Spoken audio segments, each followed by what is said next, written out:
দ্বিতীয় প্রশ্ন আমার মার বোনেদের জন্য, তিনজনের জন্য বই দে, তিনটে বই থাকবে উপহার। এখানকার মায়েরা নাকি খুব ভালো, দেখি আমার মায়েরা উত্তর দিতে পারে কিনা। মা বোনেরা দাও গো জবাব প্রশ্ন এবার করি, মা বোনেরা দাও গো জবাব প্রশ্ন এবার করি।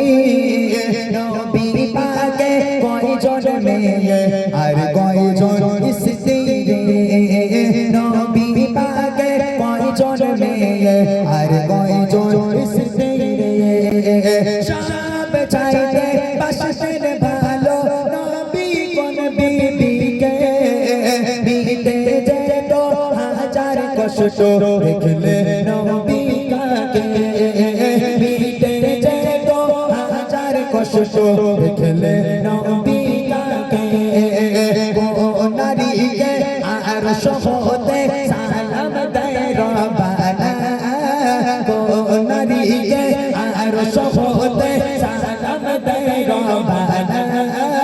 বলতে পারলে এর জবাব দেব গো বুড়িমা, বলতে পারলে এর জবাব দেব গো বুড়িমা। হয় না এদের তুলনা, এদের জোড়া মেলে না, মেলে না, হয় না এদের তুলনা, এদের জোড়া মেলে না। প্রথম প্রশ্ন, নবী পাক সাল্লাল্লাহু আলাইহি ওয়াসাল্লাম তার কয়জন মেয়ে ছিলেন এবং কয়জন স্ত্রী ছিলেন। দ্বিতীয় প্রশ্ন হলো আল্লাহ রাসূল সাল্লাল্লাহু আলাইহি ওয়াসাল্লাম সবচেয়ে বেশি ভালোবাসতেন কোন স্ত্রীকে। আর তৃতীয় প্রশ্ন হলো আল্লাহ পাক আল্লাহ তাআলা আরশে আজিম থেকে দুনিয়ার বুকের একটা নারীকে আল্লাহ নিজেই ভালোবেসে সালাম পাঠিয়েছিল, সে নারীর নাম কি? এই তিনটে উত্তর কি আছে?